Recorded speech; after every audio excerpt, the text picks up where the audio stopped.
السلام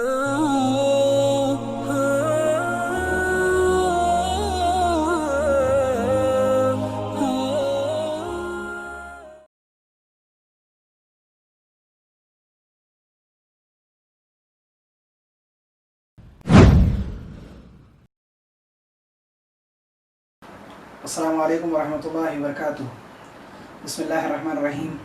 رب اشرح لی صدری ویسر لی امری واحلل عقدۃ من لسانی یفقہوا قولی۔ ناظرین، آج ہم لوگ آداب زندگی کا مطالعہ کریں گے اور روشنی ڈالیں گے کہ جناب مولانا محمد یوسف اصلاحی صاحب نے اس کتاب میں کن تعلیمات کا ذکر کیا ہے اور کیا ہمارے سامنے بات کہی ہے۔ انشاءاللہ آج ہم لوگ اس سے استفادہ حاصل کرنے کی کوشش کریں گے انشاءاللہ۔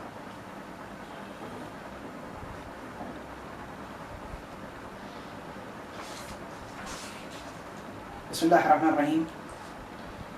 مولانا نے تقریباً کئی باتوں پہ روشنی ڈالی ہے، جیسا کہ مختلف عنوانات اور مختلف مضامین پہ آداب زندگی کے اندر زندگی کے آداب کیسے ہونے چاہیے، انسان کو اپنے طرز زندگی کس طرح رکھنی چاہیے، اللہ اور رسول کے مطابق، محمد صلی اللہ علیہ وسلم کے مطابق، ان کی سنتوں کے مطابق انسان کو کیسے عمل پیرا ہونا چاہیے اور اپنی زندگیوں کو کیسے آسانی سے اور اسلامی زندگی بنانا چاہیے۔ تو مولانا نے کچھ اس طرح ترتیب دی ہے۔ سلیقہ و تہذیب باب اول کے اندر آتا ہے، حسن بندگی باب دوم، تزئین معاشرت باب سوم، دعوت دین باب چہارم، احساس ابدیت باب پنجم۔ تو انشاءاللہ ہم لوگ باب اول سلیقہ و تہذیب کے اندر ہم لوگ آج روشنی ڈالیں گے، دیکھیں گے کہ اس کے اندر مولانا نے کیا فرمایا ہے۔ اس کے اندر مختلف مضامین ہیں، جیسا کہ نمبر 1 طہارت و نظافت کے آداب، نمبر 2 صحت کے آداب، نمبر 3 لباس کے آداب، نمبر 4 کھانے پینے کے آداب، نمبر 5 سونے جاگنے کے آداب، نمبر 6 راستے کے آداب، نمبر 7 سفر کے آداب، نمبر 8 رنج و غم کے آداب، نمبر 9 خوف و ہراس کے آداب، نمبر 10 خوشی کے آداب۔ تو ہم لوگ دیکھیں گے کہ طہارت و نظافت کے آداب سب سے پہلا مضمون اس کے اندر ہے۔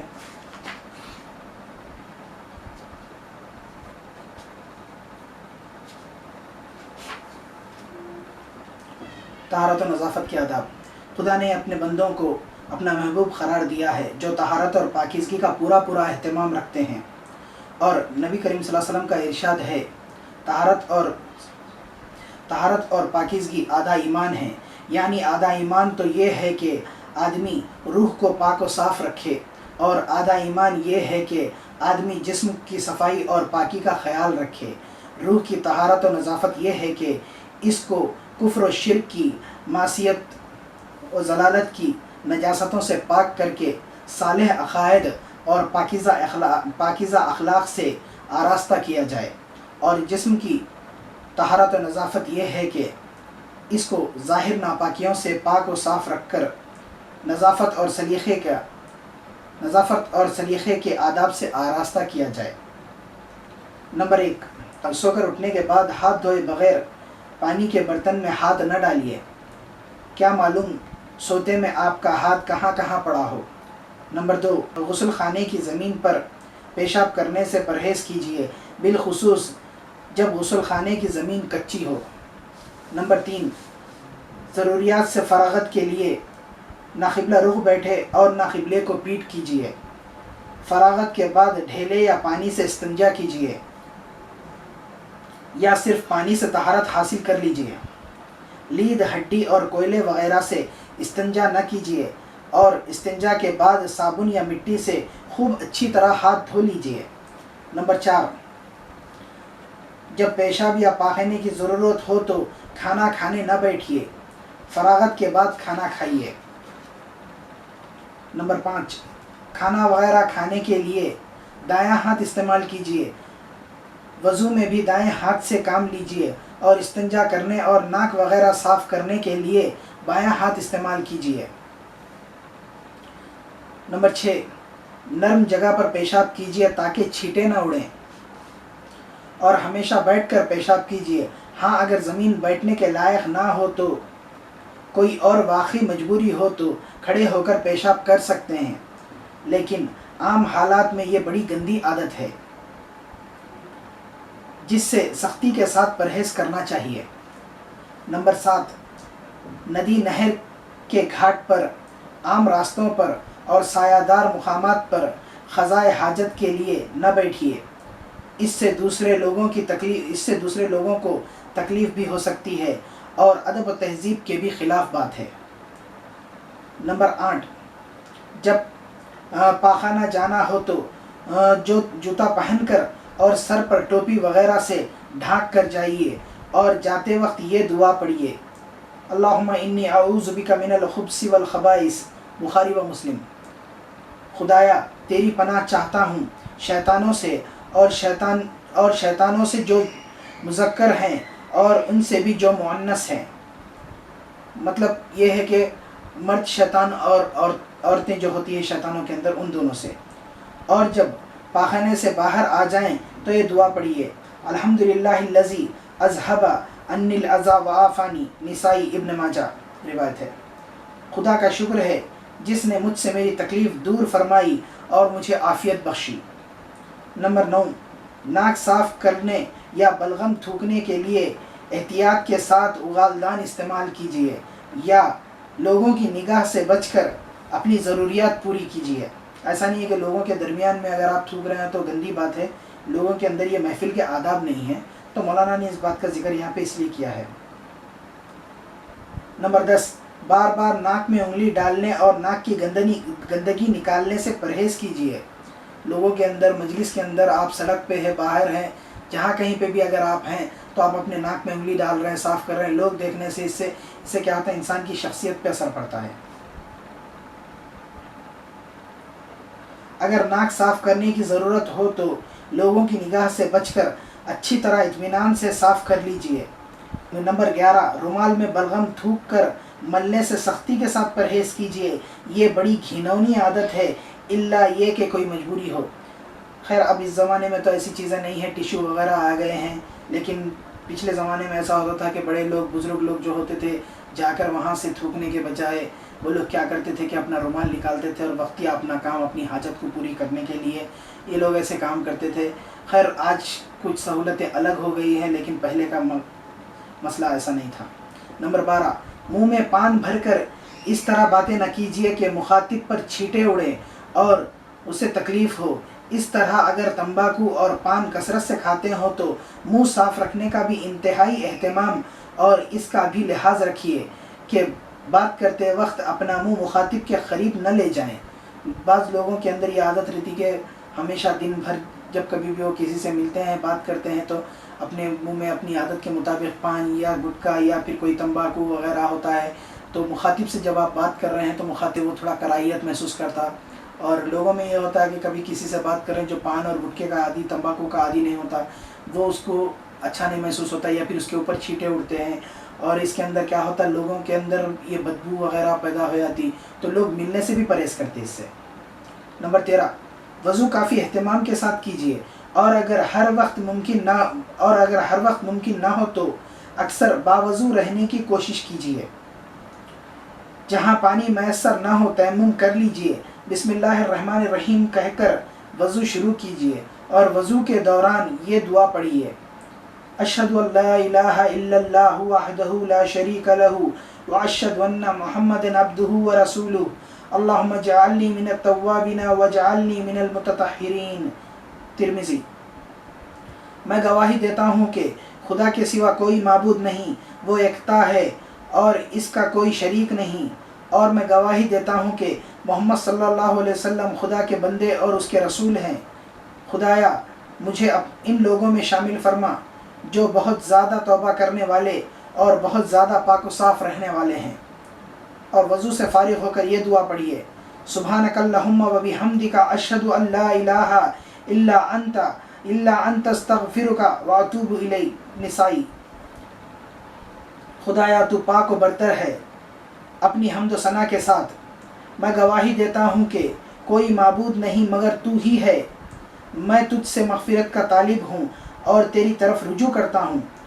نبی صلی اللہ علیہ وسلم کا ارشاد ہے، قیامت کے روز میری امت کی نشانی یہ ہوگی کہ ان کی پیشانیاں اور وضو کے اعضاء نور سے جگمگا رہے ہوں گے۔ پس جو شخص اپنے نور کو بڑھانا چاہتا ہے بڑھا لے۔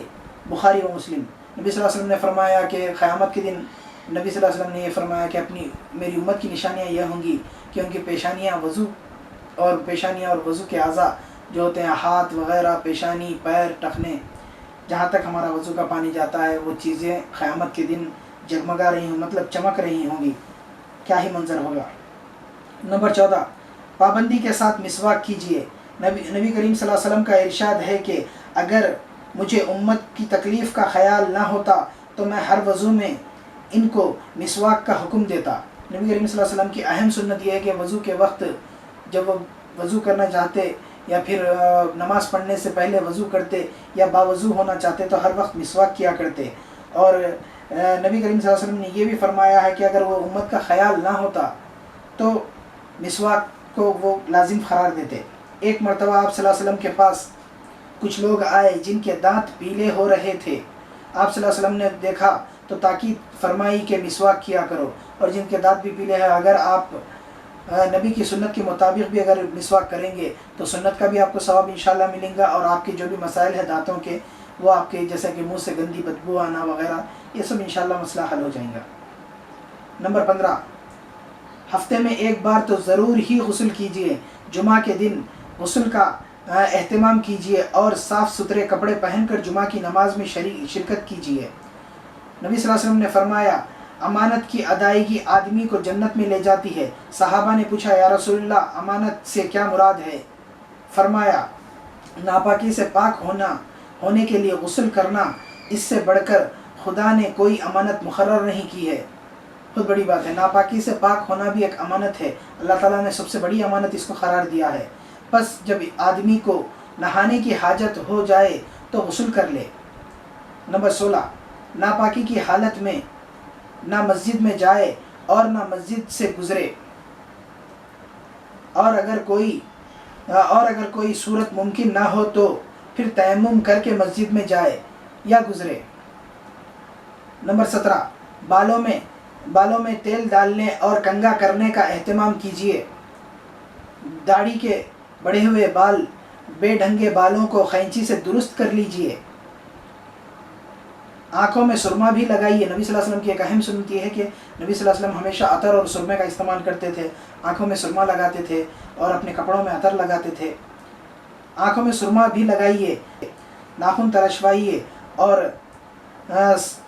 اور صاف رکھنے کا بھی اس سے اہتمام کیجیے، مطلب ناخنوں کے اندر آپ کے میل نہیں جمع ہونا چاہیے جس سے آپ کو دیکھنے میں بھی گندا معلوم ہوتا، اور اس سے کوئی اور سادگی اور اعتدال کے ساتھ مناسب زیب و زینت کا اہتمام کیجیے۔ مطلب مناسب زیب و زینت یہ ہے کہ آپ اچھے کپڑے پہنیں، بہت زیادہ بھڑکیلے، بہت زیادہ ایک دم رنگ آپ جیسا مسجد میں داخل نہیں ہو سکتے آپ جیسے کپڑوں سے، جیسے کہ کچھ کلر ایسے ہے کہ آپ زیادہ ایک شوخیلے کلر، بھڑکیلے کلر، ایسے کپڑوں سے، اس رنگ کے کپڑوں سے نبی صلی اللہ علیہ وسلم نے منع فرمایا ہے، اور مولانا نے اس بات کا اس میں ذکر کیا ہے۔ نمبر 18، چھینکتے وقت منہ پر رومال رکھ لیجئے تاکہ کسی پر اس کے چھینٹے نہ پڑے۔ منہ پر رومال اس لیے رکھنا چاہیے کہ اس کے چھینٹے دوسروں پر نہ پڑے، اگر آپ چھینک دیں دوسروں کو، اس سے کوئی چھینک کے نقصانات ہونے کا اس میں اندیشہ رہتا۔ چھینکنے کے بعد الحمدللہ، خدا کا شکر ہے کہیے۔ سننے والا یرحمک اللہ، خدا آپ پر رحم کرے فرمائے۔ اور اس کے جواب میں یہدیک اللہ، خدا آپ کو ہدایت بخشے۔ یہ ایک دوسرے کے اہم سنتیں یہ ہے کہ ایک مومن کے دوسرے مومن پہ جو قرض ہے، 5-6 باتیں اس کے اندر آئی ہے، تو اس میں ایک اہم بات یہ ہے کہ چھینک کا بھی جواب دینا ہے، جیسا کہ مریض کی عیادت کرنا ہے، چھینک کا جواب دینا ہے، سلام کا جواب دینا ہے۔ اس میں سے یہ باتیں ایک اہم یہ بھی ہے کہ چھینک کا آپ جواب دیں۔ کسی کو چھینک آئی اور وہ الحمدللہ کہے تو آپ اس کے بدلے میں یا رحمک اللہ اس کے جواب میں کہے، پھر وہ چھینکنے والا آپ کو یہدیک اللہ کہے۔ نمبر 19، خوشبو کا کثرت سے استعمال کیجیے۔ نبی صلی اللہ علیہ وسلم خوشبو کو بہت پسند فرماتے تھے۔ آپ سو کر اٹھنے کے بعد جب ضروریات سے فارغ ہوتے تو خوشبو ضرور لگاتے۔ سو کر اٹھنے کے بعد انسان کو حاجت آتی، ضروریات سے فارغ ہونا اس کے لیے اہم رہتا، تو وہ اپنے ضروریات سے فارغ ہو کر وضو وغیرہ کر لینا، اس کے بعد اپنے کپڑوں میں خوشبو لگائے. خوشبو لگانا بھی نبی صلی اللہ علیہ وسلم کی سنت ہے. اور خوشبو لگا کر انسان جب باہر نکلتا ہے تو لوگ اس کو دیکھ کر خوش ہوتے ہیں، جیسا کہ انسان کے اندر بھی خود ایک نبی کی سنت کو عمل کرنے کی انسان کے اندر بھی ایک خواہش جاگتی ہے. تو یہ پہلا مضمون یہ تھا. جناب مولانا محمد یوسف اللہ صاحب نے ان باتوں پہ روشنی ڈالی تھی.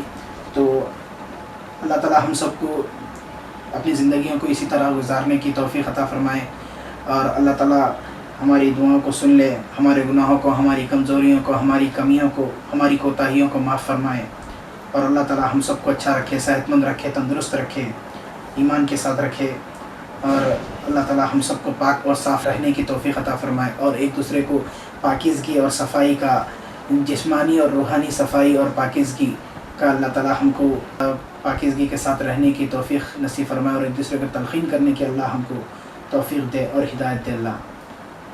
وآخر دعوانا الحمدللہ وما علینا الا البلاغ. السلام علیکم ورحمۃ اللہ وبرکاتہ.